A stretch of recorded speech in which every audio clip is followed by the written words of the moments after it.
Hey, welcome to Life After Nursing School. I'm your host, Caroline Dana, aka Nurse Coach Caroline, and I'm here to help you, the new nurse, thrive in your career. As a former nurse recruiter, nurse manager, and now your personal new nurse career coach, I'm obsessed with making sure you don't just survive your first couple of years at the bedside. I want you to absolutely rock them. From the challenges to the triumphs, I'll be right here with you, giving you the real-world advice and support that you need to shine. Whether you're in nursing school getting ready for life after, or you're already out there in nurse life feeling overwhelmed or even questioning your confidence, I've got your back. I'll be sharing tips, tricks, resources, and strategies that are just for you. We'll dive into everything from landing that dream nursing job to slaying imposter syndrome, and most importantly, how to keep that spark alive and stay the vibrant and amazing nurse that you are.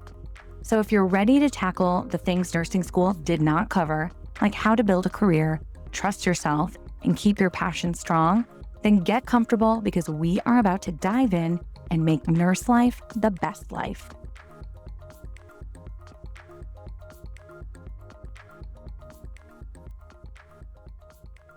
Welcome to the Life After Nursing School podcast. Thanks so much for hitting play on today's episode.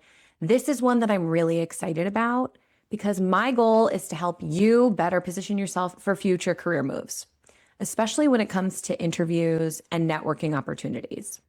If you're listening right now, there's a good chance you're preparing for a job transition or you're searching for your very first nursing role. And if that's you, I want you to know you don't have to figure this out alone. I offer digital courses that walk you step by step through career navigation process, from crafting a compelling resume and cover letter to confidently nailing your interview. I also host free live webinars throughout the year. You can find all of that linked in the show notes if you're looking for some extra support. Now, as someone who has been on both sides of the interview table across thousands of interviews over the last 13 years, I can tell you there's one critical piece that's always overlooked, and that is first impressions. As I've been updating my new grad nurse interview course called Interview Blueprint, I realized this topic deserved an entire section of its own within the course. And in the process of building that lesson, I uncovered some insights that I could not wait to share with you. So let's dive into first impressions. First, it's important to understand something critical about first impressions, and that is how fast they form. Research shows that interviewers begin forming impressions within seconds of meeting you, often before you even say one word. So that means the little things matter: your arrival, your appearance, your body language, and the energy that you bring into the room with you. Those are honestly, they sound like little things, but they're big things. And they heavily influence the impression that you're making on the people that you're trying to impress, the hiring team. Learning this made me think back to interviews that I've been a part of where the first impression was not good. Candidates arriving late, they are clearly flustered, looking stressed and disheveled. And when you start an interview already feeling behind or unorganized, it becomes incredibly hard to project confidence and professionalism, no matter how strong your clinical knowledge is. And here's something else that I learned. And yes, if you know me, you know I find all of this so fascinating. First impressions are really sticky. Once an interviewer forms an initial opinion, they subconsciously look for information that confirms it. So a strong first impression makes your answers land more favorably. A weak first impression, that makes even good answers work harder to land well. I hope that makes sense, okay? So let's take this idea that first impressions, good or bad, are sticky, and let's take it a step further. A positive first impression actually creates margin for error. It gives you a little wiggle room in your answers. It gives you grace if you're nervous, and even a pass or two if you don't articulate things perfectly. When the interviewers feel positively about you early on, they're more forgiving of the process, the nerves, and the imperfect answers. Now, on the flip side, a weak first impression creates an uphill battle for the rest of the interview. If the hiring team starts out feeling skeptical or unsure of your professionalism or preparedness, it often takes an exceptional interview with very concrete evidence of your abilities to recover. Even strong clinical answers can struggle to overcome an initial impression of disorganization, disengagement, or lack of professionalism. So now that we know first impressions are important, they form quickly, and they tend to stick, here's something else that I learned in my research. Hiring decisions often start forming much earlier than people realize. Studies suggest that interviewers begin leaning towards a decision within the first few minutes of an interview, sometimes as soon as 60 to 90 seconds of meeting the candidate. And having been a part of a new grad interview team for close to a decade, I can tell you that this absolutely tracks, especially when it comes to poor first impressions.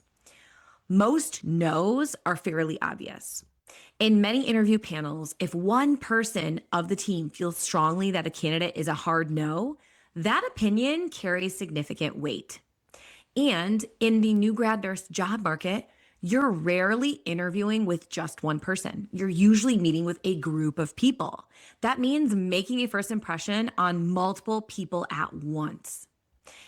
If that first impression isn't strong, you're not just trying to change everyone's mind, you're trying to turn everyone's perception around for the entire rest of your interview. From my experience on hiring committees, you get to know your fellow interviewers quite well. I could almost always sense when a colleague wasn't feeling a candidate. And once that happened, I also noticed that the engagement of that interviewer often dropped.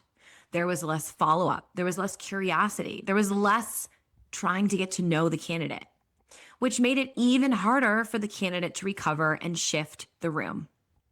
So the takeaway here is this. Your first impression matters because it buys you grace.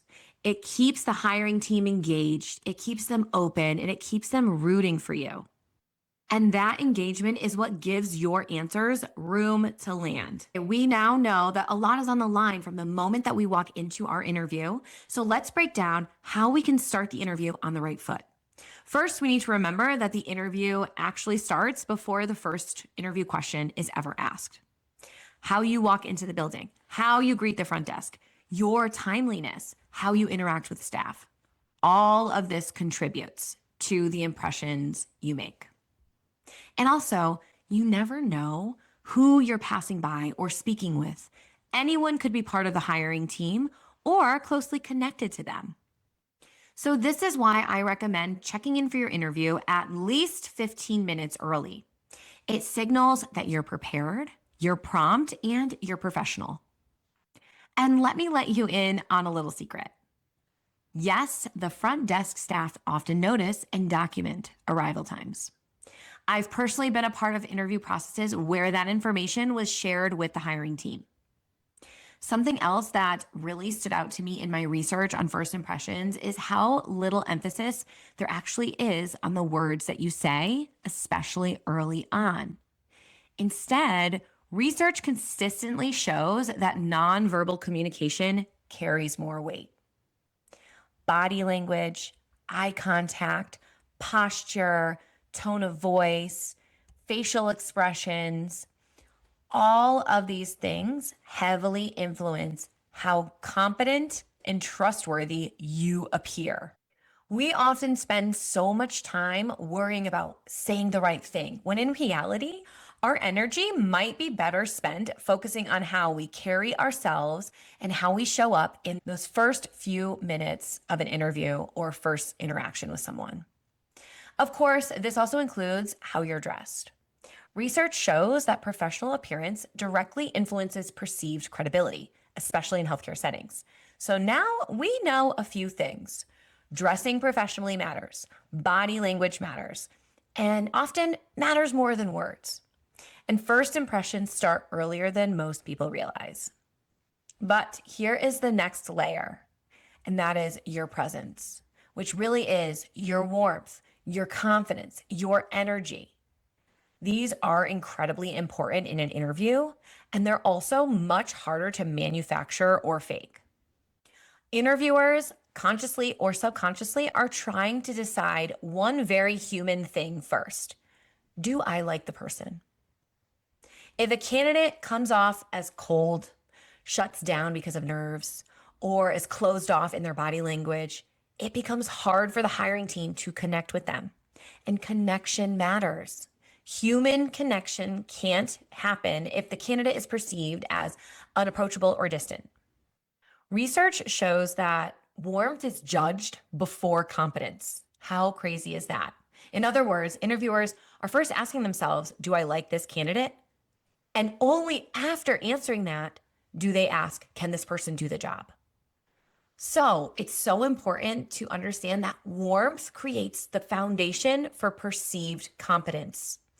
Warmth, if you're unsure of what that means, looks like smiling, eye contact, engagement, authenticity, and excitement. I often tell candidates it's completely okay to say something like, I just want to say I'm a little nervous, but I'm really excited about this opportunity in an interview. Because honestly, this statement is extremely powerful because, first of all, it's relatable. It names the elephant in the room, which is your nerves, and it often lowers the tension immediately. I've seen hiring teams respond with no pressure, no need to be nervous. We're excited to meet you. And you can literally watch the candidate relax. And finally, it shows that the opportunity matters to you. You're nervous because you care, and that reads as genuine excitement and investment in this opportunity. Okay, now let's pivot to competence. Confidence is often communicated before a candidate says a single word. Showing up prepared, somewhat calm, and intentional signals confidence. And I know most new grads are nervous, especially in an interview. Many struggle with confidence because they haven't worked a single day as a nurse yet. But let this be your reminder. You deserve to be considered for this opportunity just as much as anyone else. If you've been invited to interview, you already are deemed qualified on paper. No one in that room is more qualified than you simply by showing up. Be confident in the qualities that got you this far, your dedication, your work ethic, the knowledge that you've gained, and your willingness to learn. You are not here by chance. You earned a seat at the table. So take that seat confidently and share why you would be a great addition to the team. Hiring teams don't expect new grads to bring expertise to the bedside. We know you're at the very beginning of your nursing journey. What first impressions really signal is fit, not skill. We're asking ourselves, can we work with this person? Can we teach them? Can we trust them on the unit? And finally, after learning more about first impressions and reflecting on my years of interviewing candidates, I want to emphasize this. It's not about perfection, it's about presence. A candidate can say all the right things, but if their presence or energy doesn't feel right, the hiring team may hesitate.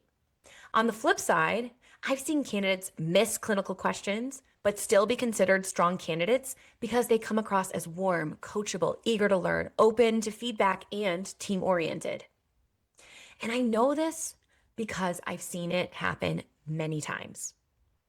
So as we wrap up today, I want to zoom out for a moment and bring this all together. First impressions form quickly. They stick, and they matter more than people realize. They influence how forgiving interviewers are, how engaged the hiring team remains, and whether your answers are given room to land. And while clinical knowledge is important, what first impressions really signal is fit. So your presence, your warmth, your confidence, and your coachability are what we are looking for here. But here's the thing I really want you to take with you. First impressions aren't just about interviews. They matter during shadow experiences. They matter on your first day on the unit. They matter at networking events, in conversations with future colleagues, with your preceptors and managers, and even in personal moments, like meeting a partner's parents for the first time. Anytime you walk into a new space, you're communicating something before you ever say a word.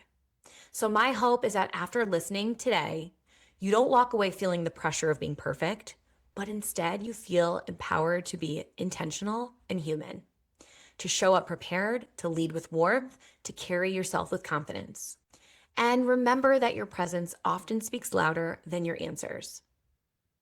If you've been invited into the room, whether that's an interview, a shadow day, or a new opportunity, you already earned your place there. And if you're looking for more support as you navigate interviews, career transitions, or your first nursing role, check out the resources linked in the show notes.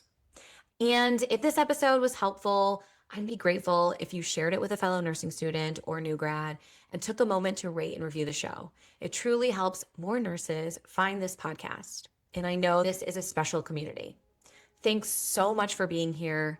I'll see you in the next episode. And as always, I have one hand for me, the other for you. Signing off. Well, that's it for today's episode of Life After Nursing School. I hope you feel more confident and ready to tackle the challenges that come with starting your nursing career. Remember, the first year or two might not be easy, but with the right mindset, you can overcome anything. If you found value in today's episode, I'd love for you to hit that subscribe button so you never miss a future episode. Also, please consider leaving a review on your favorite podcast platform.